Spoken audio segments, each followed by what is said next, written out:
हाँ बच्चों, कैसे हैं आप सब। आप सब यहाँ 2 वाले बैठे हैं और 3 वाले भी बैठे हैं, कुछ बच्चे 4 के भी हैं। तो आज हम आपको ऐसी संख्याओं के बारे में बताने जा रहे हैं, जैसे एक ही संख्या को हम बार बार जोड़ते हैं। तो कैसे जोड़ते हैं, देखिए, यदि हम बार बार उस संख्या को जोड़ते हैं, एक ही संख्या को जोड़ते हैं, जैसे कोई संख्या 6 है, तो 6 को हम कई बार जोड़ दिए। कई बार 6 हो गया, 1 2 3 और 4। तो दोनों जो चारों जोड़ेंगे तो 6 के 6 6 6 12 6 18 18 6 24। ये तो लंबा हो गया। यदि हम इसको ये लिख दें कि 6 कितने बार है, 4 बार है, तो यहाँ पर हम क्या लिखेंगे, तो एक चिन्ह लिखते हैं, इसको कहते हैं हम गुणा। तो ये जो गुणे का चिन्ह है, अगर इसको 6 में 4 का गुणा करते हैं तो हम 6 चौको 24, 6 का पहाड़ा 4 बार पढ़ेंगे तो 6 चौक 24 हो गया है। तो ये तरीका है आपका, ठीक है। या हम इसको ऐसे लिख सकते हैं, ये लिखने की विधि गलत है। हम इसको लिखेंगे 4 गुणे 6 बराबर 24, क्योंकि 6 4 बार आ रहा है। तो जितने बार आता है उसको पहले लिखते हैं, और उस जो संख्या होती है, जो संख्या होती है उसको हम बाद में लिखते हैं। तो यह संख्या 6 को 4 बार जोड़ेंगे तो 24 हो जाएगी। अब गुणा करने के कई विधि हैं। जो पहला विधि है, शुरू से किस तरह से गुणा होता था, जैसे पहला विधि जो है वह है कॉलम विधि। कौन सी विधि है, कॉलम विधि। यह विधि हम सामान्य रूप से प्रयोग नहीं करते हैं, लेकिन इसको हम बॉक्स विधि भी कहते हैं, BOX, बॉक्स विधि। बॉक्स मतलब संदूक। संदूक का मतलब इसमें कई खाने होते हैं। जैसे मान लीजिए आपको गुणा करना है 32 का 48 में गुणा करना है, तो हम क्या करते हैं, पहले ऐसे कॉलम बना देते हैं। कॉलम बना देते हैं इसको ऐसे,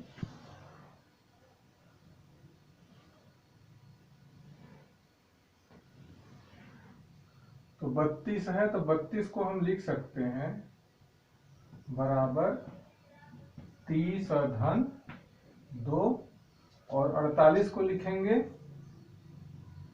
40 धन 8, मतलब स्थानीय मान के रूप में लिखते हैं। तो 30 यहाँ लिखेंगे और 2 यहाँ लिखेंगे, और 40 हम यहाँ लिखेंगे और 8 यहाँ लिखेंगे। तो करते क्या है कि अब 30 में 40 का गुणा करना है, तो 3 में 4 का 3 चौको 12, और जितने शून्य हैं गिन करके हम यहाँ लिख लेते हैं, ठीक है। अब 40 का 2 में गुणा करेंगे तो शून्य लिखेंगे, 4 दूना 8। उसके बाद 30 का 8 में, तो 8 में शून्य का गुणा करेंगे, शून्य हो जाएगा, 8 त्रिक 24, और फिर 8 का 2 में करेंगे तो 8 दूना 16। इतना करने के बाद हम क्या करते हैं कि ये चारों को जोड़ देते हैं, 1200।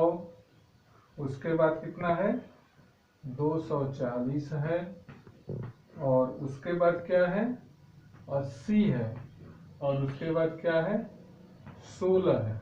इसको हम सब जोड़ देते हैं।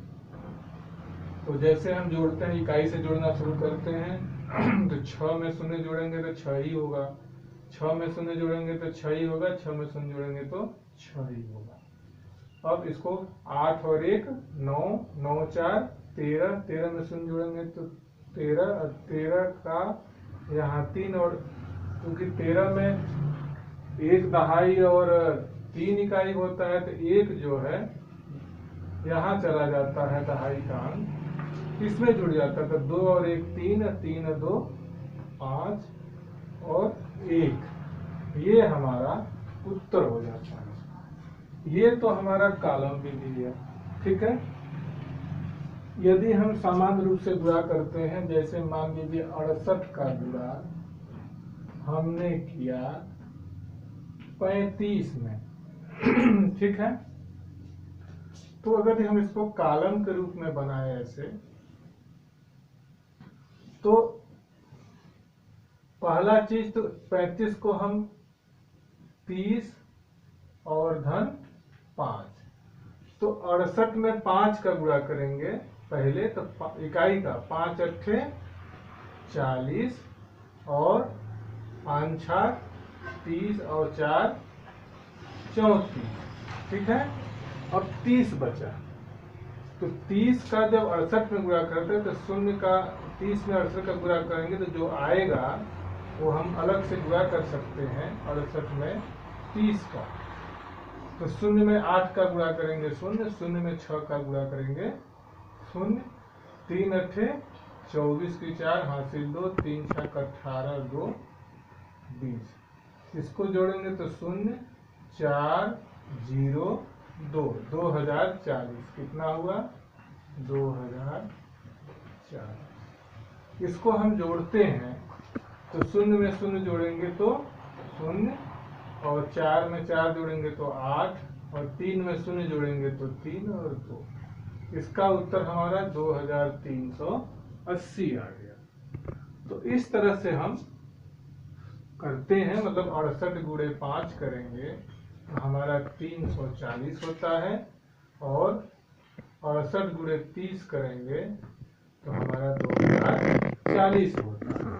तो ये हमारा कॉलम विधि है। इसको हम कौन सी विधि कहते हैं? कॉलम विधि। उम्मीद है बच्चों आप समझ चुके होंगे। ये आपका देखिए उदाहरण है, ठीक है ना। तो इस तरह से हम कॉलम विधि का प्रयोग करते हैं। और भी उदाहरण आप ले सकते हैं, जैसे मान लीजिए अगर हम इसके जगह पर और भी उदाहरण ले सकते हैं, जैसे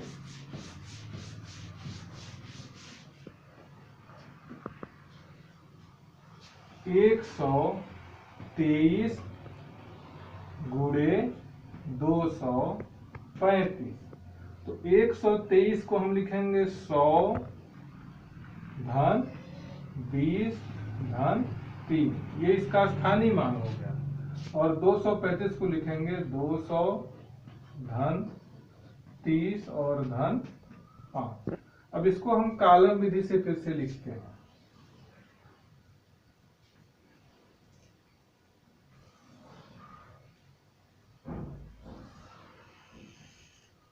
जैसा देख पा रहे हैं आप,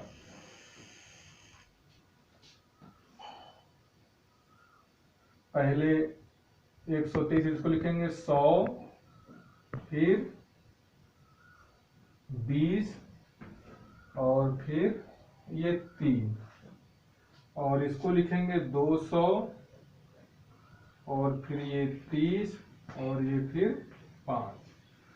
तो ये देखिए 1 2 3 4, 100 का 200 में गुणा करेंगे तो 4 शून्य पहले आ जाएगा, गिन करके हम शून्य बनाते हैं। 2 में 1 का गुणा करेंगे तो 2 हो जाएगा, ठीक। 200 में 20 का 1 2 3, 3 शून्य हम पहले लिख लेते हैं, और 2 दूना 4। फिर 200 का 3 में तो 2 शून्य पहले लिखेंगे और 2 तिहाई 6। उसके बाद 100 का 30 में करते हैं, 1 2 3 शून्य है तो पहले 3 शून्य लिखेंगे, और 3 एक कम 3। फिर 20 का 30 में 1 और 2 शून्य है तो यहाँ 2 शून्य लिख दिए, और 2 तिहाई 6। और फिर यहाँ देख सकते हैं 30 का 3 में तो शून्य है तो शून्य लिखेंगे, और 3 त्रिक की 9, 3 तिहाई कितना होता है 9। अब हम 5 का 100 में गुणा करेंगे तो 100 पचे 500 होता है, या नहीं करेंगे तो 2 शून्य उतारेंगे, 5 में 1 का 5 एक कम 5। फिर 5 का 20 में तो 20 पंचे 100, और फिर 5 का 3 में 5 तिहाई 15। ठीक है बच्चों, ये हुआ। अब इसको हम एक जगह लिख लेते हैं। पहले क्या है, इकाई, दहाई, सैकड़ा, हजार, 10,000। पहले क्या है, 20,000, ठीक है। उसके बाद कितना है, 4,000 है। उसके बाद कितना है, 600 है। उसके बाद कितना है, 3,000 है। यहाँ जो भी कॉलम हम लिखते जाएंगे। फिर कितना है, 600, फिर कितना है, 90 है, फिर कितना है, 500 है, फिर कितना है, 100 है, फिर कितना है, 15 है। अब इसको हम जोड़ सकते हैं।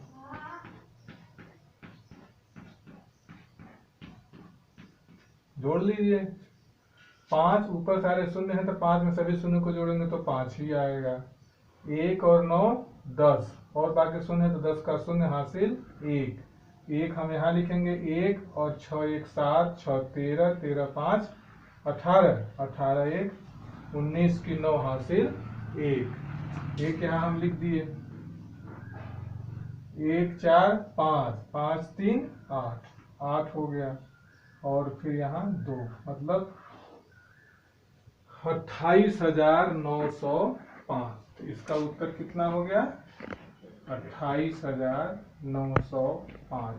तो इस तरह से बच्चों कॉलम विधि से हम कोई भी गुणा कर सकते हैं, और इससे आसान भी है। तो बच्चों उम्मीद है कि आप सब समझ गए होंगे, और इसको घर पे जाके करिएगा। ठीक है बच्चों, धन्यवाद।